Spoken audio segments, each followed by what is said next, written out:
What's up for September? Enjoy a tour of lunar landing sites as NASA's GRAIL mission launches to the moon this month. Hello and welcome. I'm Jane Houston Jones at NASA's Jet Propulsion Laboratory in Pasadena, California.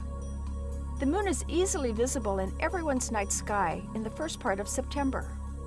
Look for the areas where all 6 of the Apollo missions landed on the moon.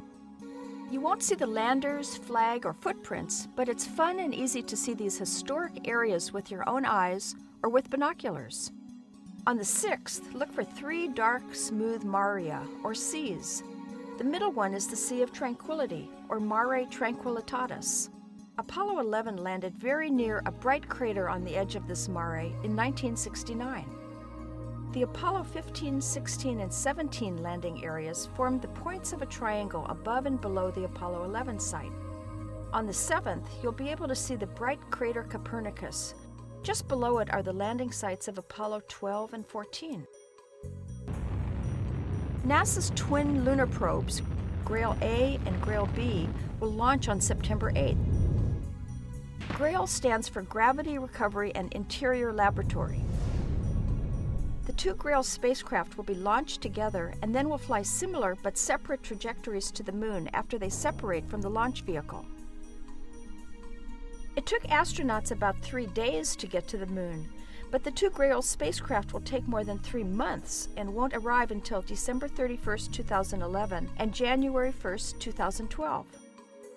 This longer flight path allows GRAIL to arrive with a lower velocity and reduces the amount of propellant needed to get the spacecraft into orbit around the moon. The 2 spacecraft will orbit the moon in formation to determine the structure of the lunar interior, from the moon's crust to its core. Each GRAIL spacecraft is about the size of a washing machine, and they're not identical twins. They have minor differences resulting from the need for GRAIL-A to follow GRAIL-B as they circle the moon.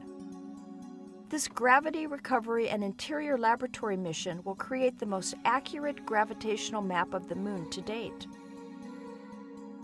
Accurate knowledge of how the moon's gravity varies from place to place will also be an invaluable navigational aid to future lunar spacecraft. Next month, you can celebrate International Observe the Moon Night on October 8th. The moon will then appear exactly as it does on the 8th of this month. You can read about gravity in the solar system at solarsystem.nasa.gov/YSS for Year of the Solar System. You can learn about the GRAIL mission at grail.nasa.gov, and you can learn about all of NASA's missions at www.nasa.gov. That's all for this month. I'm Jane Houston Jones.